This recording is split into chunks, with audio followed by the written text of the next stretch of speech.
इस वीडियो को देखने के पश्चात आपके प्रिज्म द्वारा प्रकाश के अपवर्तन में कोई प्रॉब्लम नहीं होने वाली है। हाँ प्यारे बच्चों, आज हम एक ऐसी डेरिवेशन सोल्व करने वाले हैं बिल्कुल आसान और इजी वे में, जो बार बार एग्जाम्स में पूछी जाती है। ये जो डेरिवेशन है वो प्रीवियस ईयर में भी पूछी गई है और इस बार भी पूछे जाने की पूरी संभावना है।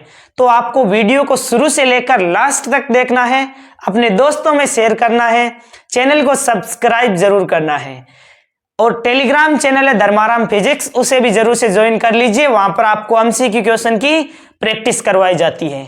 सबसे पहले हमें क्वेश्चन किस प्रकार पूछ सकता है एग्जाम में, तो एग्जाम में क्वेश्चन पूछ सकता है कि कांच के त्रिभुजाकार प्रिज्म से किसी प्रकाश किरण के गुजरने का किरण चित्र बनाइए। यदि प्रिज्म कोण ए हो तो n बराबर sine A plus del by two sine A by two संबंध का निगमन कीजिए। तो सबसे पहले हमें क्या बनाना है, तो एक प्रिज्म है, ये क्या है, इस प्रकार प्रिज्म है।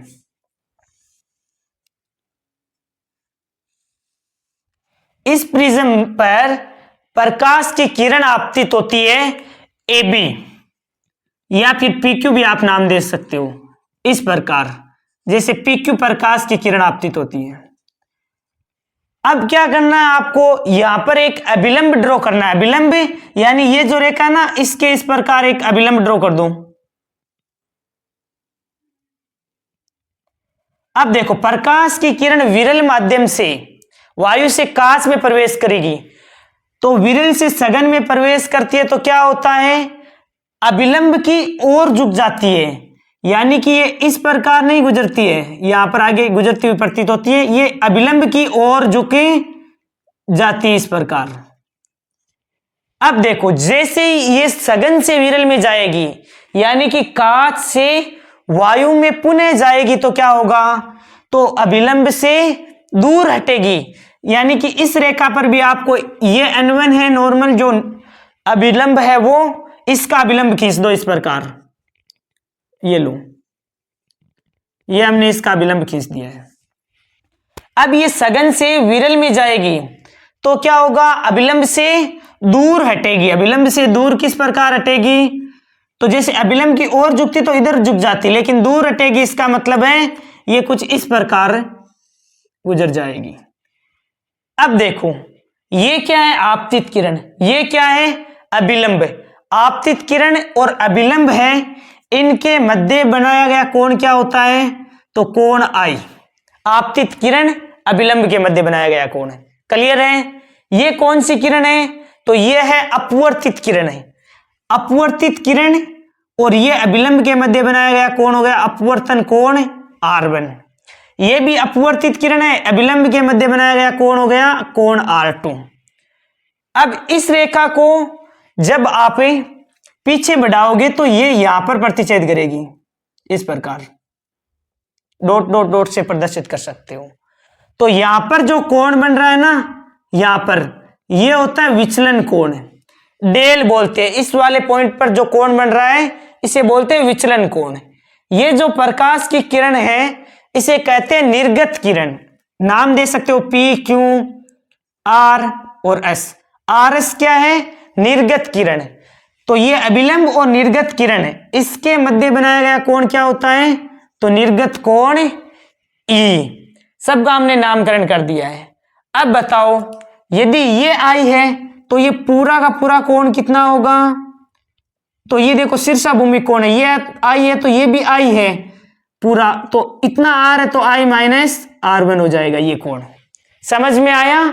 इसी प्रकार ये E है तो ये भी पूरा कोण कितना होगा, E होगा, लेकिन ये इतना कोण R2 है तो ये इतना सा कोण क्या हो जाएगा, E माइनस R2। क्लियर है यहां तक। ये है प्रिज्म कोण, इसे लिख देते हैं प्रिज्म कोण को AC। अब देखो, सबसे पहले हमारा ये किरण जो चित्र है वो अच्छी तरीके से आना चाहिए। अब हम इसकी थ्योरी लिखते हैं कि एक प्रिज्म है, n अपवर्तनांक है, इसमें PQ आपतित किरण है, QR अपवर्तित किरण है, RS निर्गत किरण है, R1 और R2 अपवर्तन कोण है, I आपतन कोण है, E निर्गत कोण है। ये सभी लिख देते हैं। चित्रानुसार चित्रानुसार एक n अपवर्तनांक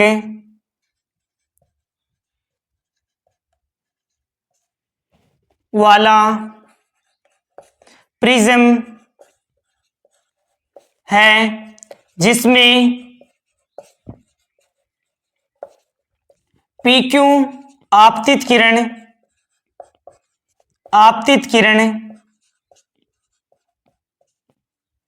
तथा QR निर्गत किरण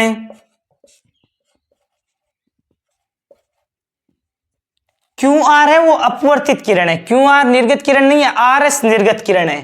तो आप लिखो QR अपवर्तित किरण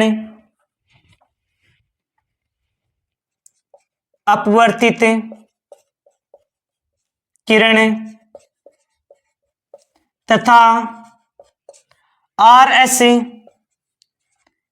निर्गत किरण है।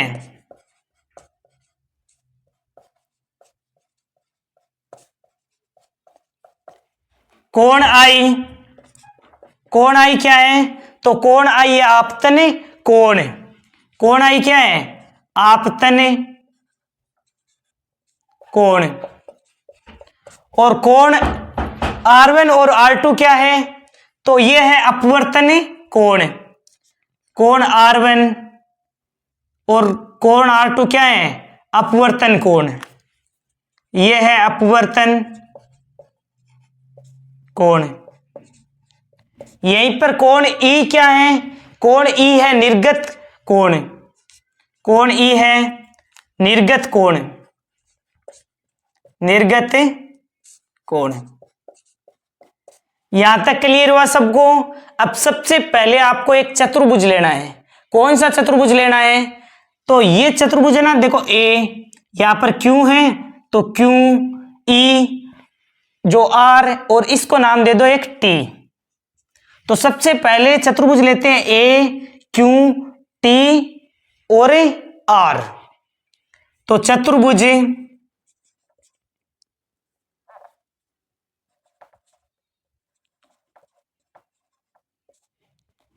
AQTR में, AQTR में अब चतुर्भुज के सभी कोणों का योग कितना होता है? 360 डिग्री। तो कोण A प्लस कोण Q, कोण Q कौन सा है? तो ये जो Q बिंदु बना ना, यही कोण की बात कर रहा हूं। ये जो कोण है ना, ये कोण, इस कोण की बात करें, ये कितना है? 90 डिग्री का है। देखो ये अभिलंब इस पर है, इसका मतलब ये 90 डिग्री है। प्लस कोण T, प्लस में कोण T ये हो जाएगा। प्लस में यहां पर कोण है ना, कोण R लिख देते हैं इसे, प्लस कोण R। चारों कोणों का योग कितना होता है? 360 डिग्री। ठीक है। अब देखो कोण A हमें नहीं पता है, ये प्रिज्म कोण है। कोण Q, तो ये कोण कितना है? 90 डिग्री। इस रेखा के ये अभिलंब क्या है? लंबवत है। तो ये कोण 90 डिग्री। प्लस में कोण T हमें नहीं पता है, तो कोण T प्लस में कोण R, ये भी देखो ये अभिलंब है इस रेखा के, इसका मतलब यहां पर कोण कितना है? 90 डिग्री। तो ये भी 90 डिग्री बराबर 360 डिग्री। तो कोण A प्लस कोण T बराबर कितना हो जाएगा? 90 और 90 180। 360 में से 180 घटाओगे तो 180 डिग्री। इसे आप समीकरण 1 दे सकते हो। अब देखो ये ट्राइंगल लो QTR में, तो ट्राइंगल QTR में ये त्रिभुज है। त्रिभुज के तीनों कोणों का योग कितना होता है? तो 180 डिग्री, यानी कि R1 प्लस R2 प्लस कोण T। तो कोण R1 प्लस कोण R2 प्लस कोण T इक्वल टू 180। त्रिभुज के तीनों कोणों का योग कितना होता है? 180 डिग्री।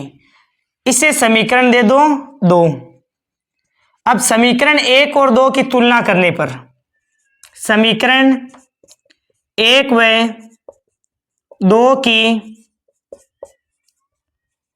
तुलना से अब तुलना किस प्रकार करोगे, तो आपको पता है ये भी 180 डिग्री है और ये भी 180 डिग्री है। तुलना करोगे तो आप इन दोनों को बराबर रख सकते हो, यानी कि कोण R1 प्लस कोण R2 प्लस कोण T बराबर क्या लिख सकते हैं, कोण A प्लस कोण T।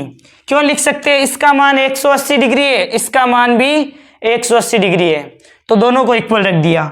डेल T से जो कोण T है वो कैंसिल हो जाएगा, तो A का मान कितना हो जाएगा, R1 प्लस R2, यानी कि A का मान R1 प्लस R2 के इक्वल हो जाएगा। यहां तक क्लियर हुआ। अब ऐसे ही जैसे हमने इन दो समीकरणों की तुलना करने पर क्या आया है, R1 प्लस R2 आया है।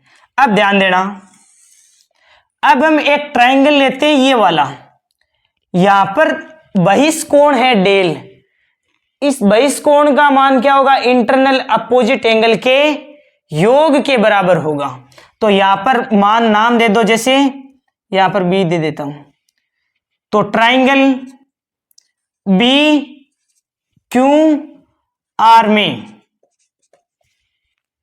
यानी इस वाले ट्रायंगल में बहिष्कोण का मान इंटरनल अपोजिट एंगल के योग के बराबर होता है, यानी कि डेल बराबर I minus R1 plus E minus R2, तो डेल बराबर I plus E minus common ले लोगे R1 प्लस R2। क्लियर हो गया। अब देखो R1 प्लस R2 का मान कितना है, तो A है, तो यहां पर हम क्या लिख सकते हैं, A लिख सकते हैं, I plus E minus A। अब A को पक्षांतरण कर दो, डेल प्लस A बराबर I प्लस E। ये दोनों के दोनों फॉर्मूले भी आपको ध्यान में रखने हैं, ये भी इंपॉर्टेंट है, ये भी इंपॉर्टेंट है। कोण का मान R1 प्लस R2 और I प्लस A बराबर del plus A, I plus E बराबर डेल प्लस A। क्लियर हुआ यहां तक, यहां तक क्लियर है। तो आगे बढ़ते हैं, न्यूनतम विचलन की स्थिति में क्या होता है। देखो न्यूनतम विचलन की स्थिति में, न्यूनतम विचलन की स्थिति में न्यूनतम विचलन की स्थिति में क्या होता है, तो दो कंडीशन आपको ध्यान में रखनी है। नंबर एक, आपतन कोण I का मान किसके बराबर हो जाएगा, तो आपतन कोण I का मान है वो निर्गत कोण E है, इसके इक्वल हो जाता है। ये नाम लिख लेना, आपतन कोण I बराबर हो जाता है निर्गत कोण E के, कब, न्यूनतम विचलन की स्थिति में। दूसरा क्या होता है, अपवर्तित किरण है यह मुख्य अक्ष के समांतर हो जाती है। अपवर्तित किरण मुख्य अक्ष के समांतर हो जाती है, ये होती है न्यूनतम विचलन की स्थिति में। अब देखो, अब न्यूनतम विचलन की स्थिति में एक आपको डायग्राम बनाना है, जैसे आपको डेल यानी विचलन कोण और आपतन कोण, इसमें एक वक्र बनाते हैं। वक्र यहां पर,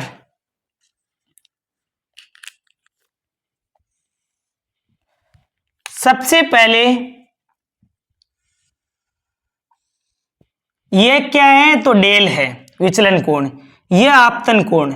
तो प्रारंभ में क्या होता है, प्रारंभ में वक्र कुछ इस प्रकार बनेगा, यानी कि विचलन कोण प्रारंभ में घटता जाएगा। फिर एक कंडीशन ऐसी आती है जिसमें क्या होता है, I बराबर E हो जाता है न्यूनतम विचलन की स्थिति में, आपतन कोण का मान निर्गत कोण के बराबर हो जाता है न्यूनतम विचलन की स्थिति में, यानी कि डेल मिनिमम होता है तब हो जाता है I बराबर E। उसके बाद में वक्र क्या होता है, उसके बाद में वक्र वापस इस प्रकार बढ़ने लगता है धीरे धीरे। तो ये वक्र भी आपको ध्यान में रखना, डेल और I में वक्र है, यहां पर I बराबर ई होता है न्यूनतम विचलन की स्थिति में, जो हमने यहां पर लिखा है। अब देखो स्नेल के नियम से, स्नेल के नियम से क्या होता है, साइन आई बट्टा साइन आर, साइन आई बट्टा साइन आर इक्वल टू क्या होता है, अपवर्तनांक होता है एन। यही पढ़ा है हमने स्नेल का नियम। अब साइन आई और साइन आर है, तो आई और आर का मान रखो। सबसे पहले हमारे पास फॉर्मूला है डेल प्लस ए बराबर आई प्लस ई, डेल प्लस ए बराबर आई प्लस ई। बताओ न्यूनतम विचलन की स्थिति में आई बराबर क्या होता है, ई होता है ना, यानी कि यहां पर आपको क्या लेना है, आई बराबर ई लोगे, आई बराबर ई लोगे ना, तो देखो यहां पर ई के स्थान पर क्या लिख सकता हूं, आई लिख सकता हूं मैं। तो आई और आई कितना हो जाएगा, 2i, तो आई का मान कितना हो जाएगा, डेल प्लस ए बाई 2 हो जाएगा। समझ में आया क्या ये पॉइंट। न्यूनतम विचलन की स्थिति में हमें आई और ई बराबर होते हैं, तो जहां ई है वहां पर भी हम आई लिख सकते हैं। तो आई और आई कितना हो गया, 2i, तो आई का मान निकालना है तो डेल प्लस ए बाई 2 हो जाएगा। यहां तक क्लियर है, तो आगे बढ़ते हैं। दूसरा हमने a बराबर पढ़ा है r1 प्लस r2, दूसरा हमने पढ़ रखा है a बराबर r1 प्लस r2। अब r1 और r2 को क्या करना है, इक्वल रखना है, तो ये भी r हो जाएगा और ये भी r हो जाएगा। तो क्या हो जाएगा, 2r इक्वल टू a हो जाएगा, 2r इक्वल टू a, तो r का मान निकालोगे तो a बाई 2 हो जाएगा। ये दोनों पॉइंट आपको ध्यान में रखने हैं। अब ये वैल्यू आपको यहां पर रखनी है साइन आई और साइन आर के स्थान पर, तो अपवर्तनांक आपको प्राप्त हो जाएगा। देखो ये स्पेस की थोड़ी सी कमी है, तो इस अकॉर्डिंग मैं कर रहा हूं, आप एडजस्ट करना, ठीक है ना। तो n बराबर साइन आई के स्थान पर डेल प्लस ए बाई 2, तो del plus A by 2 upon में साइन आर आर के स्थान पर ए बाई 2। तो ये फॉर्मूला हमें सिद्ध करना था, जो हमने सिद्ध कर दिया है कि sine del plus A by 2 upon में sine A by 2 equal to होता है अपवर्तनांक n। अब यदि आपको इस डेरिवेशन में कोई प्रॉब्लम हो तो आप कमेंट बॉक्स में लिख सकते हो। बिल्कुल आसान और इजी वे में मैंने आपको बता दिया है, इसमें आपको रटने की ज्यादा आवश्यकता नहीं है। केवल और केवल एक प्रिज्म का ये किरण आरेख ध्यान में रखना है। उसके बाद में क्या करना है, चतुर्भुज लेके चारों कोणों का योग 360 डिग्री कर देना। उसके बाद में एक त्रिभुज लेके त्रिभुज के तीनों कोणों का योग 180 कर देना। दो का कंपैरिजन करोगे तो a बराबर हो जाएगा r1 प्लस r2। वहीं फिर ऊपर वाला ट्राइंगल लेके विचलन कोण निकाल लेना, तो i प्लस ई बराबर डेल प्लस ए प्राप्त हो जाएगा। न्यूनतम विचलन की स्थिति में आपतन कोण का मान निर्गत कोण के बराबर होता है, बराबर रख दो। अपवर्तित किरण मुख्य अक्ष है ना, ये जो आधार के समांतर हो जाती है, ये दो कंडीशन होती है न्यूनतम विचलन की स्थिति में। वैल्यू हमने दोनों पॉइंट लिख दिए। ये वक्र होता है डेल और आई में, प्रारंभ में ये घटता है, न्यूनतम विचलन की स्थिति में क्या होता है, आई बराबर ई हो जाता है। उसके बाद में ये वक्र बढ़ने लगता है। समझ में आया। यहाँ पर डेल क्या होता है, यहाँ पर डेल मिनिमम होता है, ठीक है ना, डेल मिनिमम होता है न्यूनतम विचलन की स्थिति में। फिर अपवर्तनांक साइन आई बटा साइन आर, आई के स्थान पर वैल्यू रख दी। इस फॉर्मूले में आई बराबर ई होता है न्यूनतम विचलन की स्थिति में, तो ई के स्थान पर आई रख दिया, आई का मान निकाल दिया और 2r लिख दिया। r1 प्लस r2 के स्थान पर दोनों r होंगे तो 2r हो जाएगा, a बाई 2 साइन आई बटा साइन आर। अब यदि आपको ये एक स्टेप आगे भी पूछ लेना, मान लो ये सिद्ध नहीं करके और एक अलग फॉर्मूला आपको सिद्ध करना पूछे, जैसे यदि थीटा अति सूक्ष्म हो, थीटा अति सूक्ष्म होता है तो हम sine del plus A by 2 को केवल डेल प्लस ए बाई 2 लिख सकते हैं, यानी कि इस प्रकार डेल प्लस ए बाई 2 और अपॉन में ये केवल ए बाई 2, तो 2 से 2 कैंसिल हो जाएगा और इसका पक्षांतरण कर दोगे, N A equal to del plus A. A को इधर लेकर आओगे, कॉमन लोगे तो ए कॉमन आ जाएगा और n-1 इक्वल टू डेल। तो ये भी फॉर्मूला आपसे व्युत्पन्न करवा सकता है, n-1 into A equal to del. तो ये फॉर्मूला भी आप ध्यान में रख लेना। इसमें क्या किया, थीटा अति सूक्ष्म होता है तो इनको केवल और केवल साइन थीटा को केवल थीटा के बराबर मान लेते हैं। तो a प्लस डेल बाई 2 और a बाई 2, जब इसमें भाग लगाओगे तो 2 से 2 तो वैसे ही कैंसिल हो जाएगा, a का पक्षांतरण इतना ही रहेगा, a का पक्षांतरण कर दिया और इस वाली टर्म को अलग लेकर आगे डेल का मान निकाल लिया। तो ये भी सिद्ध करना है तब भी आप कर सकते हो, बिल्कुल भी कंफ्यूज आपको नहीं होना है। यदि वीडियो पसंद आया तो वीडियो को लाइक, चैनल को सब्सक्राइब करना है। Thank you very much, for a nice day to all of you. Thank you प्यारे बच्चों।